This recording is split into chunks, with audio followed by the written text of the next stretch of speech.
America listeners. Thank you to Imad Ali, the amazing radio show host who works hard on his programs.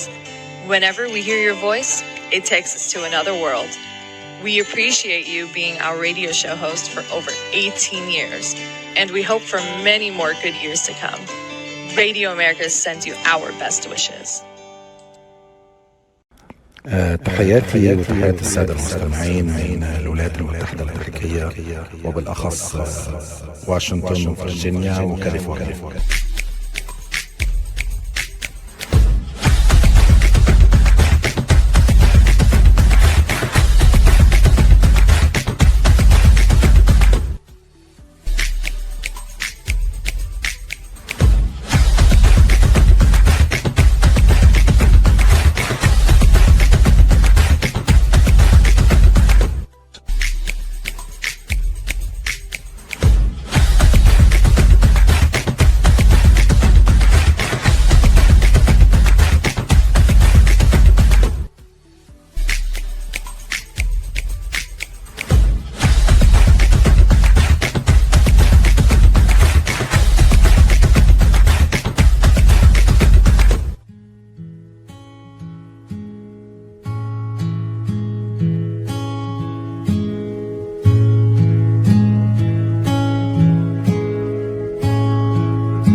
And now, Imad Ali is going to take you away from reality.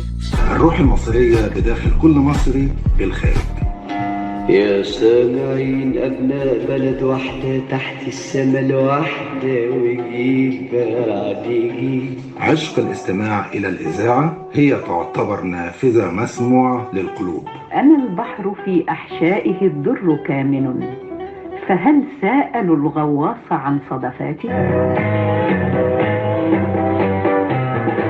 كلمتين وبس.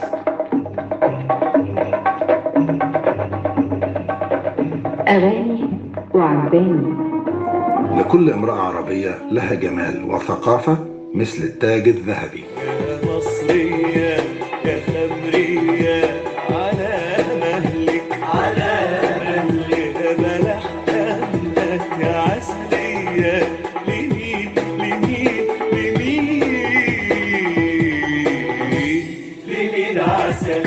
والطرز المعمارية المصرية، المشربيات والأرشات والأبواب نفتخر بها. باني البيوت على بعضها بتميل، في الجو ريق الإنسانية يسيل. أعزائي المستمعين، يسعد أوقاتكم بكل خير.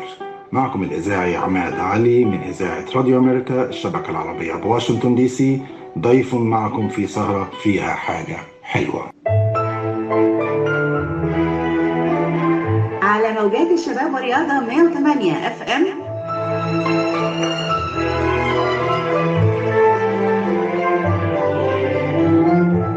فيها 100 مليون حاجة حلوة، وفيها اللي مليها واللي عايش ليها واللي بيعمل كل جهده عشان يخليها فيها حاجة حلوة. فيها حاجة حلوة، حاجة حلوة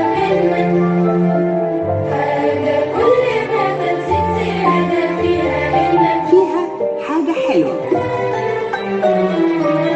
مع فاتن عباس. هندسة صوتية فؤاد السيد. عماد علي الإذاعي براديو أمريكا الشبكة العربية بواشنطن دي سي. يا مرحبا يا مرحبا، الفرحة صفحة ريبة، ريموا الزينات علوا الرايات، راجعين بلادنا الطيبة. يا مرحبا يا مرحبا، الفرحة صفحة ريبة.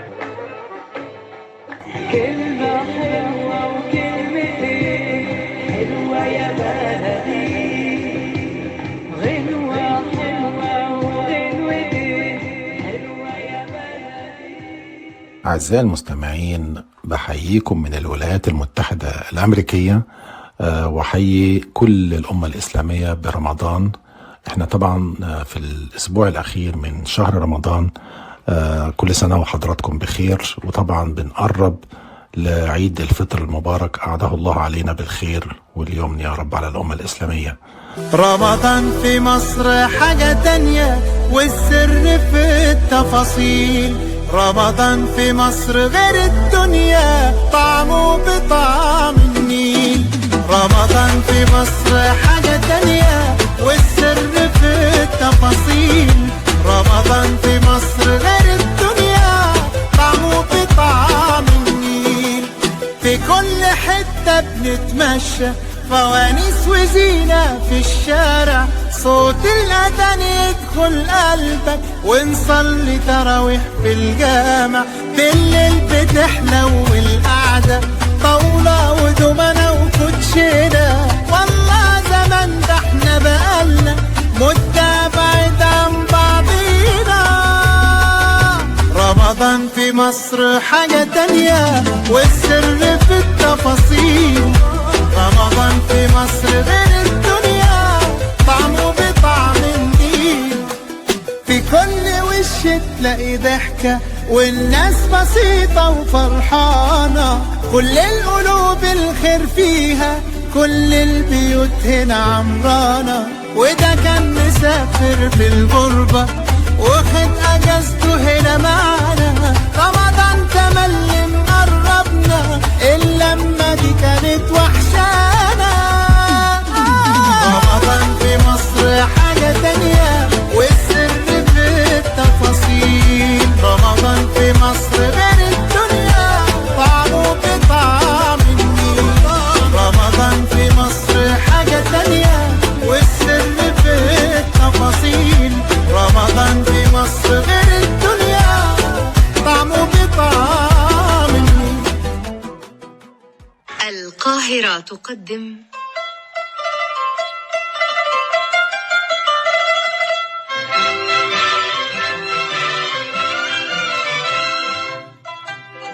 رمضان فنان.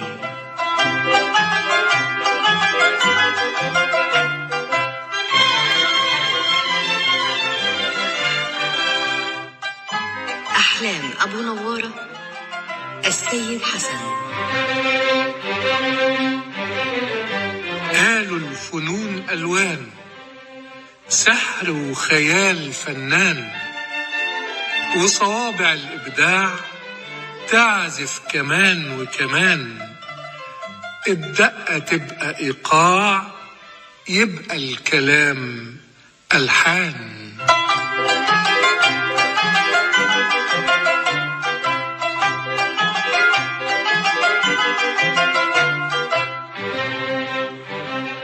أيها الأصدقاء، رمضان الفنان يذهب بنا إلى فن الرسم بصحبة الفنان التشكيلي المتميز عماد علي. كل عام وحضرتك بخير.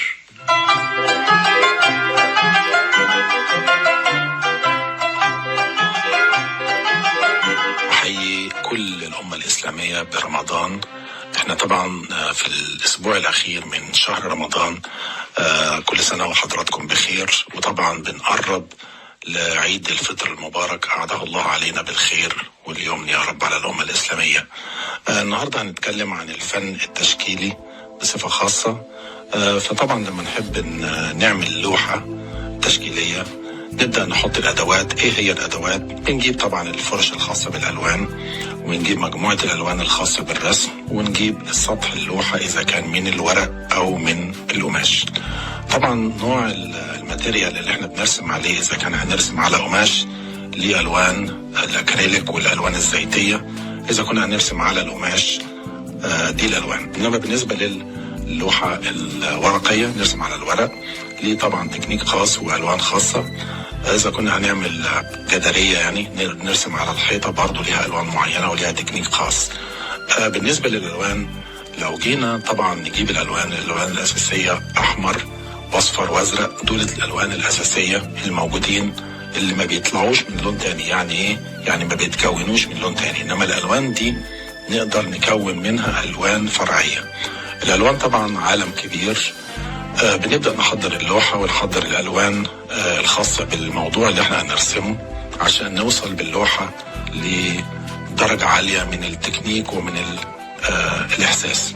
بنيجي مثلا نحط على اللوحة، إذا كانت لوحة من القماش، بنبدأ نحط الأول بطانة يعني نغطي كل اللوحة بلون فاتح ونسيبه ينشف، وبعد كده بنحط التصميم بتاعنا، نضع التصميم بتاعنا بالقلم الرصاص على خفيف، وبعد كده المرحلة الأخيرة نبدأ ننزل بالألوان على حسب اللوحة هنبدأ بإيه. نبدأ طبعا بالخلفيات كسحاب كالسماء كالبحر، وبعدين نبدأ التفاصيل فوق ده.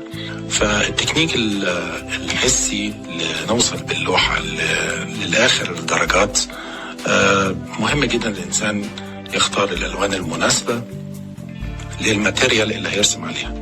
يعني في طبعا عدد الألوان موجود هايل جدا. فبنبدأ نحط التصور بتاعنا، إذا كان ألوان زيتية أو من الأكريليك أو ألوان من المية، ألوان مائية، أو من الألوان اللي هي الباستل اللي هي تباشير الألوان.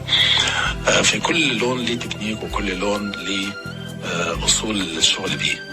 فبالنسبة للوحات، الديزاين عامة هو الأساسي، إنك تحط التصور الأول وتبدأ تشوفي إيه الألوان المطلوب إن احنا نحطها مع التصميم ده.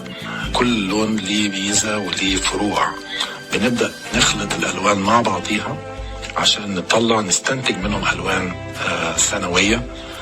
الألوان الأساسية طبعا عرفنا وقلناها إن الألوان الأساسية دي طبعا بنخلط منها بيطلع عدد كبير من الألوان مع اللون الأساسي الأبيض، لأن احنا بنفتح بيه الألوان. بنستخدمه طبعا في التظليل، ونعمل عملية الإضاءة باللون الأبيض مع خلطه مع الألوان الأخرى. طبعا لأن احنا ندي إحساس بالتجسيم ال 3 dimension، ان احنا نبدأ نحط ازاي نلون وازاي نحط ظل الشيء هو اللي بيطلع الاشياء مجسمة على اللوحة الفلات يعني اللوحة الرأسية عاد ما لهاش اي سمك. فبنبدأ نحط الالوان ونستخدم التكنيك لإظهار الضوء في اللوحة. الضوء في اللوحة طبعا لما نحب نفتح اي لون بنحط عليه جزء من اللون الابيض، بيبدأ يدينا اللون الفاتح بتاعه. فالحاجات دي كلها طبعا التكنيك عشان نرسم لوحة زي كده بتكون عندنا تصور وعندنا الخامات بتاعتنا عشان نوصل باللوحة للدرجات النهائية للعمل الفني. مع كل تحياتي وتمنياتي بعيد سعيد.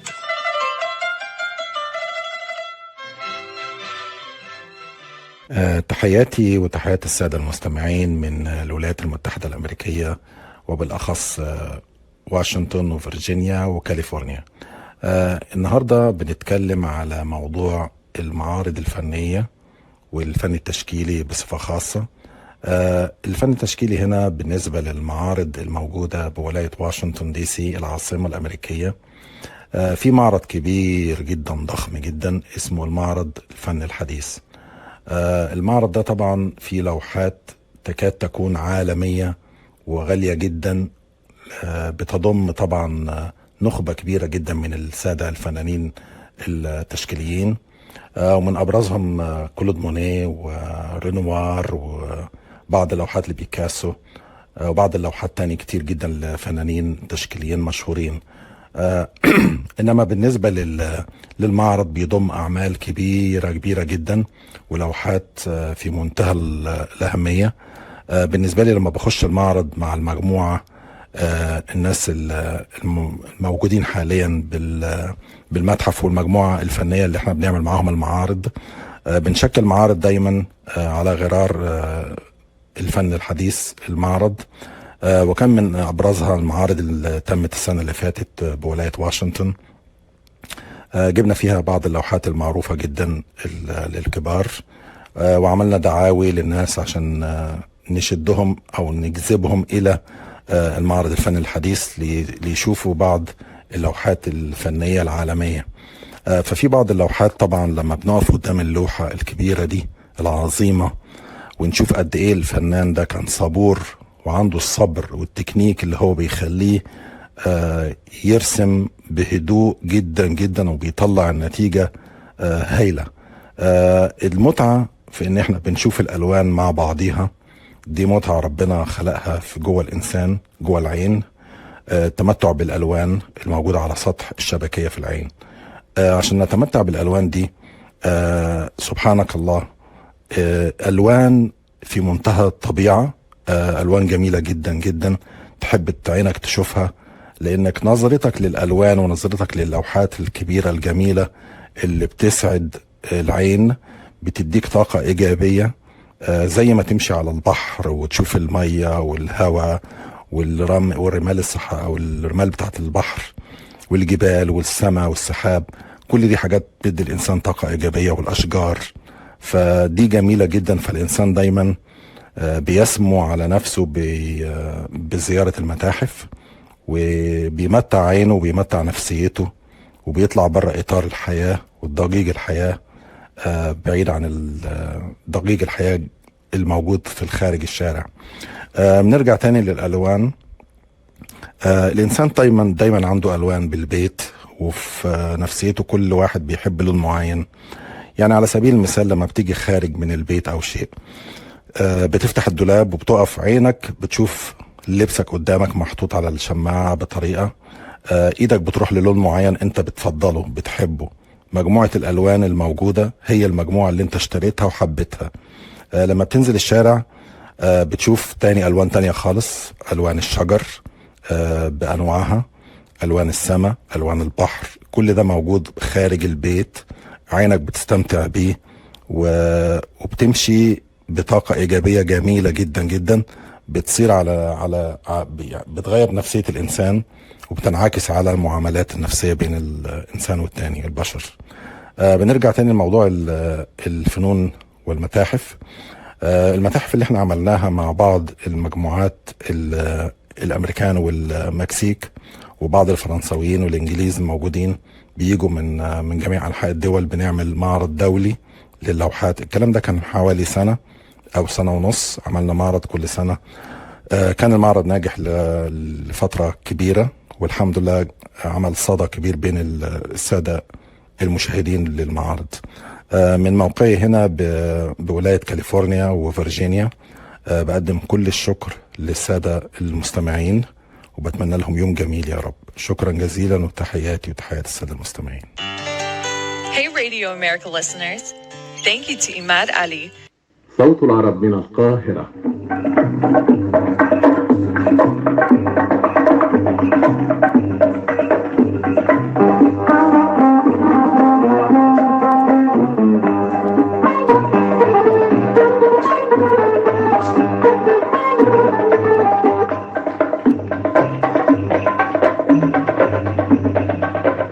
أغاني وعجباني. يعده اليوم علي الكنيسي. أعزائي المستمعين، يسعد أوقاتكم بكل خير. معاكم النهاردة عماد علي، الفنان التشكيلي ومهندس الديكور بالتلفزيون المصري.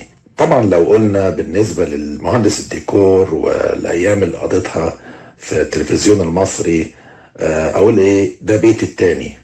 كنت دايما طول النهار في الاستوديو مع المخرجين والممثلين، بنعمل طبعا مسلسلات ليها تاريخ كبير في التلفزيون المصري، منها مسلسلات ليالي الحلمية الجزء الثاني والثالث، ومسلسل المال والبنون.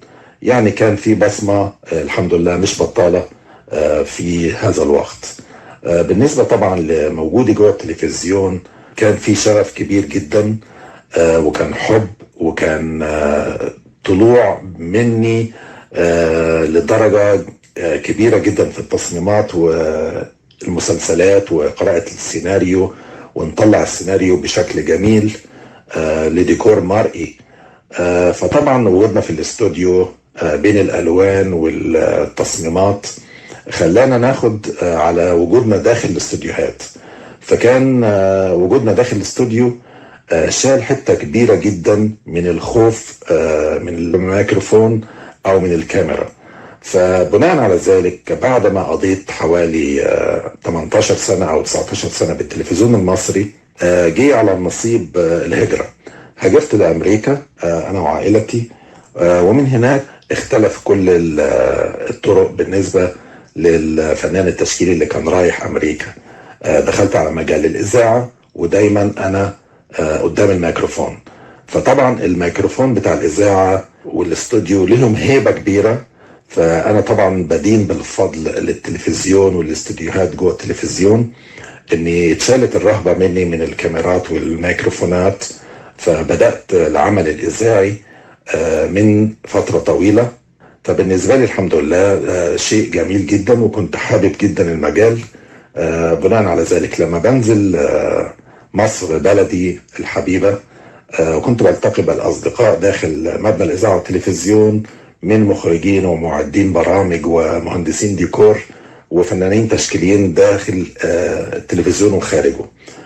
وطبعا كنت بلتقي بأصدقائي الفنانين التشكيليين ومهندسين الديكور، وده شيء جميل جدا. وأنا فعلا بحيي كل برنامج من برامج التلفزيون والإذاعة.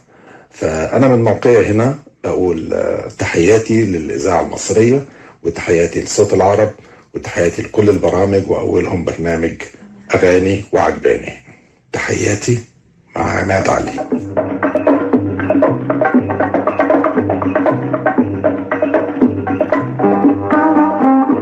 تعالوا معايا نسمع أغنية عبد الحليم حافظ، أحلف بسماها وبترابها.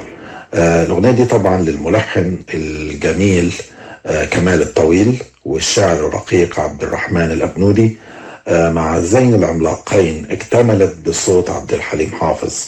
مع كل مرة نستمع فيها للأغنية دي في الغربة نتذكر أيام من الزمن الجميل، ونتذكر الصحبة الحلوة، ونتذكر مصر وأهل مصر.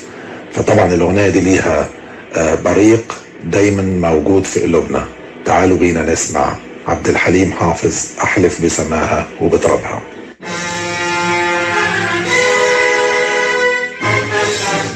أحلف بسماها وبترابها، أحلف بترابها وأبوابها، أحلف بسماها وبترابها، أحلف بترابها وأبوابها، أحلف بالقمح وبالمصنع، أحلف بالمدنى وبالمدفع، أحلف بالقمح وبالمصنع، أحلف بالمدنى وبالمدفع، بولادي بأيام الجاية ما تغيب الشمس العربية، طول ما أنا عايش فوق الدنيا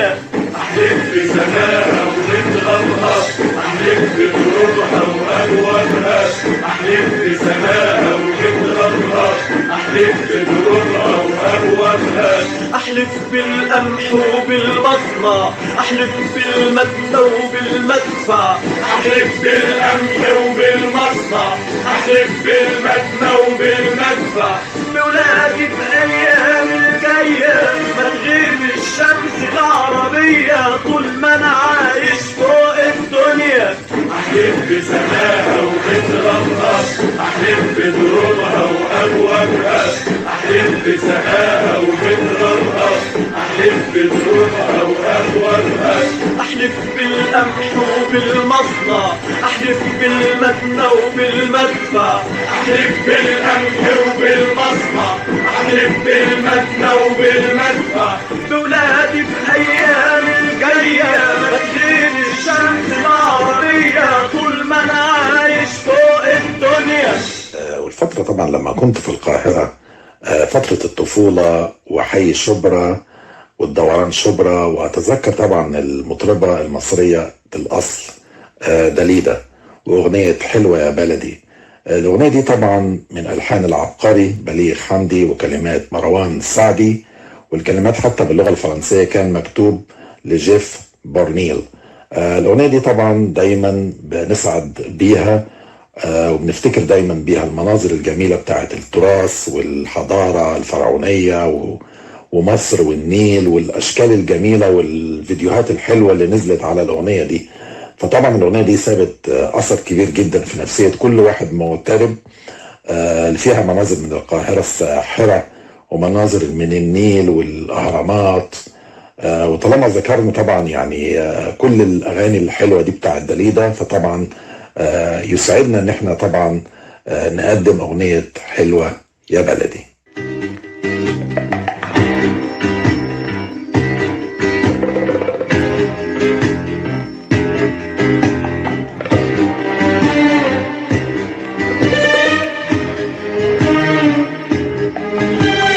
كلمة حلوة وكلمتين حلوة يا بلدي، غنوة حلوة وغنوتين حلوة يا بلدي، أملي دايما كان يا بلدي إني أرجع لك يا بلدي وأفضل دايما جنبك على طول. وذكريات كل اللي فات فاكرة يا بلدي، قلبي مليان بحكايات فاكرة يا بلدي، أول حب كان في بلدي مش ممكن أنساه يا بلدي، فين أيام زمان قبل الوداع كنا بنقول إن الفراق ده مستحيل، وكل دمعة كانت بتسيل مليانة الأمل إن إحنا نبقى موجودين في بحر الحب على الشطين.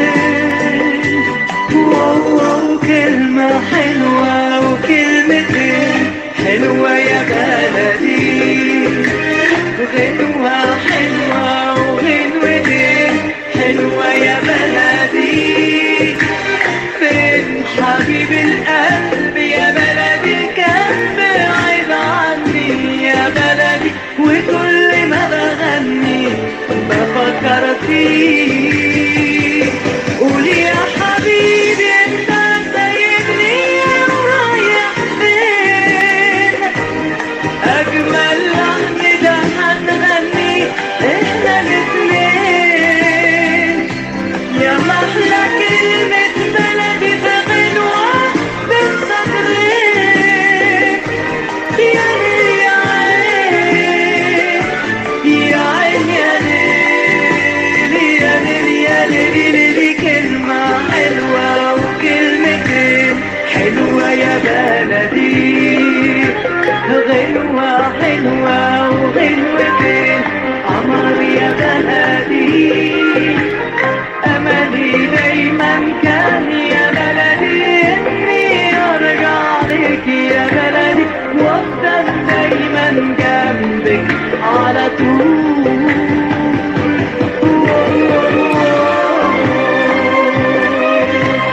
قمر يا بلدي حلوة يا بلدي. وطالما اتكلمنا عن القاهرة وعن النيل بالأخص، نتذكر طبعا أغنية الموسيقار الأجيال محمد عبد الوهاب، أغنية النهر الخالد، تأليف الشاعر المصري محمود إسماعيل. أستاذ محمد عبد الوهاب موجود دايما بينا بألحانه ونغماته الرقيقة. وتذكر أنا في مبنى التلفزيون المصري خلال عملي كمهندس ديكور، كنت في استراحة أطلع مثلا أخذ فنجان قهوة أو أقعد أبص من النافذة على نهر النيل. كانت الأغنية دي تصطحبني في الكافيتيريا، وكنت دايما أذني تستمع للكلمات والألحان الجميلة. فيلا بينا نسمع أغنية النهر الخالد. مسافر زاده الخيال والسحر والعطر والظلال، ظمآن والكأس في يديه والحب هو الفن، ظمآن والكأس في يديه والحب هو الفن والجمال.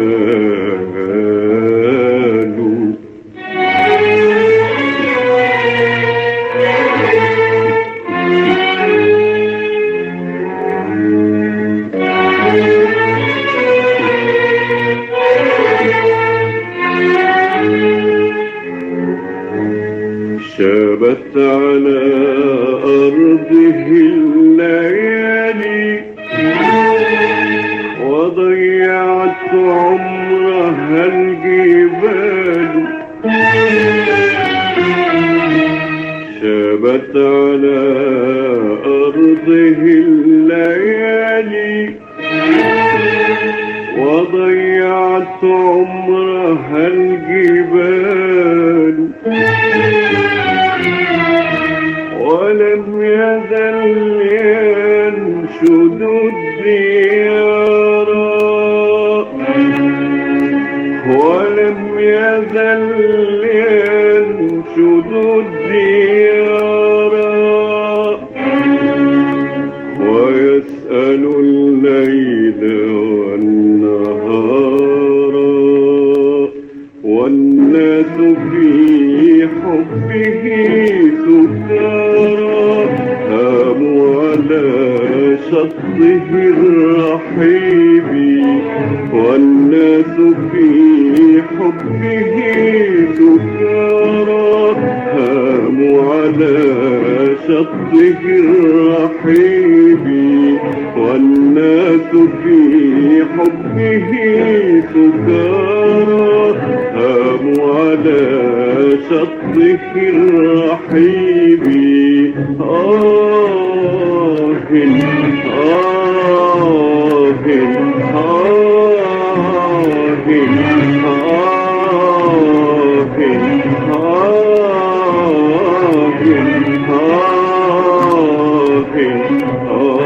على سرك الرهيب وموجك السائل الغريب، يا نيل يا ساحر الغيوب.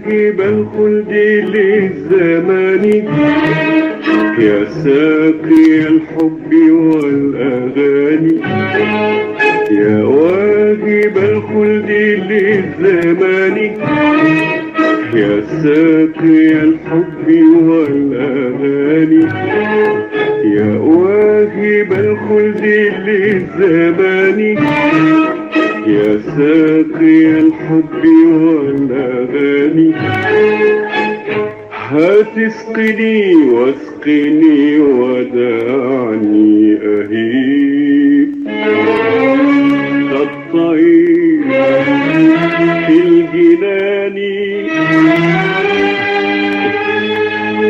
هتسقني واسقني ودعني أهيب كالطير في الجنان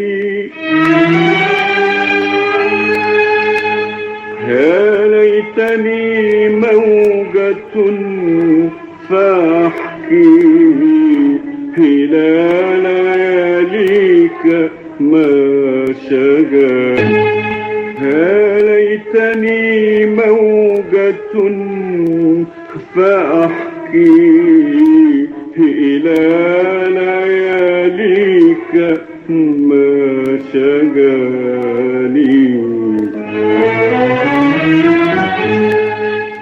وأغتدي للرياح جارا وأغتدي للرياح جارا وأسكب النور للحيارى فإن كواني الهوى وطارا كانت رياح الدجى طبيبي فإن كواني الهوى وطارا كانت رياح الدجى طبيبي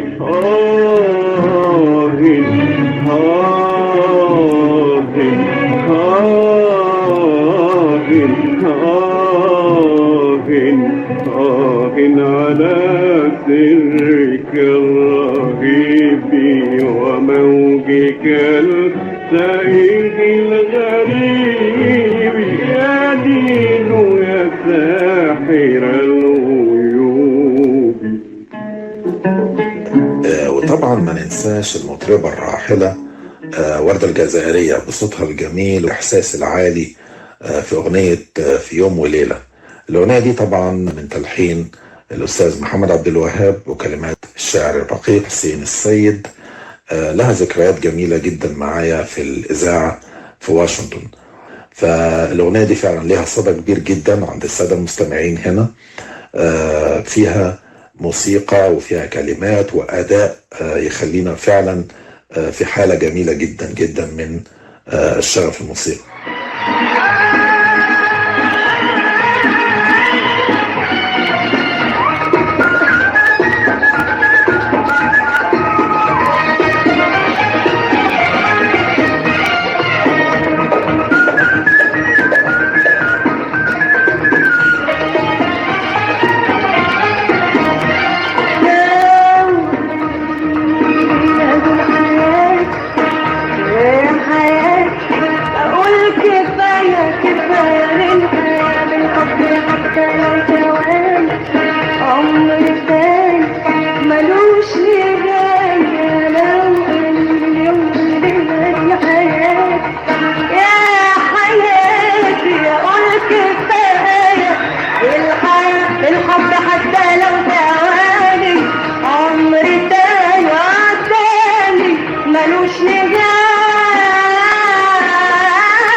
اللي حتحبه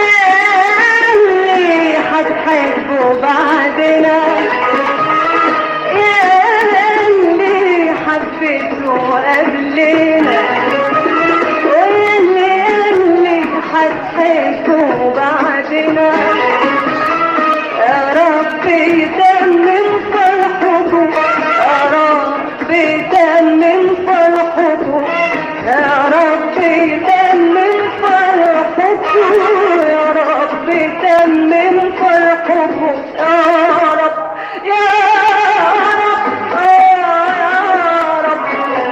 يا رب يتمم فرحكم يا رب يتمم فرحكم وتحبوا بعض زينا تحبوا بعض زينا زينا وزينا زينا زينا زينا زينا زينا وزينا زينا زينا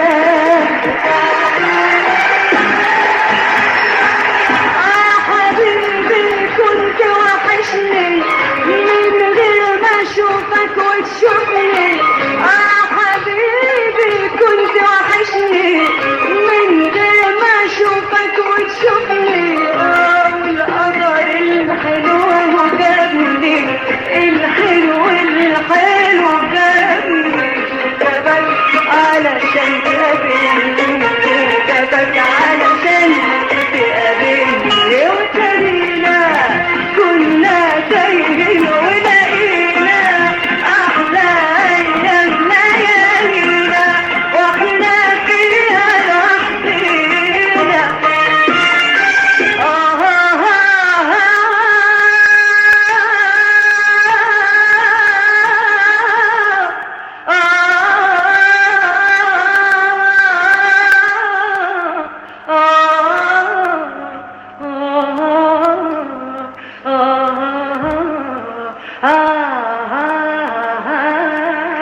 وتعالوا بينا دلوقتي نطلع من القاهرة ونروح على شط اسكندرية. أول ما أقول شط اسكندرية وجمال اسكندرية يجي في ذهننا العملاقة فيروز. فيروز طبعا غنية عن التعريف. كل إنسان زار اسكندرية أو مشي على كورنيش اسكندرية طبعا ده لازم يشوف جمال الطبيعة هناك وجمال الاركتكشر، الطرز المعمارية والجمال البحر والهواء. اسكندرية طبعا لها تاريخ كبير كبير كبير. طبعا أنا بعشق اسكندرية وشط اسكندرية، ويلا بينا نسمع فيروز شط اسكندرية. شط اسكندرية يا شط الهوى رحنا اسكندرية رمانا الهوى يا دنيا هنية أو ليالي رضية أحملها بعينيا شط اسكندرية شط اسكندرية يا شط الهوى رحنا اسكندرية رمانا الهوى يا دنيا هنية وليالي رضية أحملها بعينيا شط اسكندرية. البحر ورياحه والفلك الغريب يحملها جراحه ويرحل في المغيب. البحر ورياحه والفلك الغريب يحملها جراحه ويرحل في المغيب. يتمهل شوية ويتودع شوية وتعالي المية شط اسكندرية شط اسكندرية يا شط الهوى رحنا اسكندرية رمانا الهوى يا دنيا هنية هنية وليالي رضية رضية احملها بعينيا شط اسكندرية.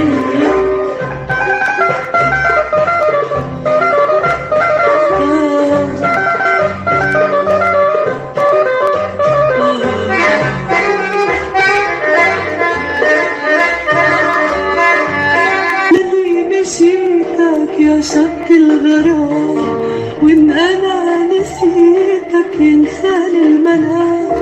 ليالي مشيتك يا شط الغرام وإن أنا نسيتك ينساني المنام. والشاهد عليا غنوة قمرية والنسمة البحرية وشط اسكندرية شط اسكندرية يا شط الهوى رحنا اسكندرية ربنا الهوى يا دنيا هنية وليالي رضية احملها بعينيا شط اسكندرية. أعزائي المستمعين، وبكده نكون قد وصلنا لنهاية الحلقة. طبعا سعدت بوجودكم معايا، وفكركم دايما بأن الأغاني والأغاني الجميلة وأغاني الزمن الجميل دايما موجودة في برنامج أغاني وعجباني. كان معاكم في هذه الحلقة الفنان التشكيلي ومهندس الديكور عماد علي من إذاعة الشبكة العربية بواشنطن. تحياتي.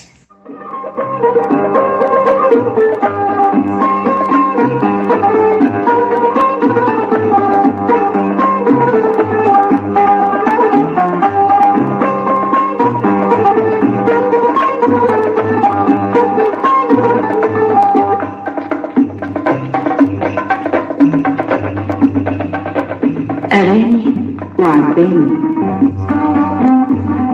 أعده اليوم علي الكنيسي.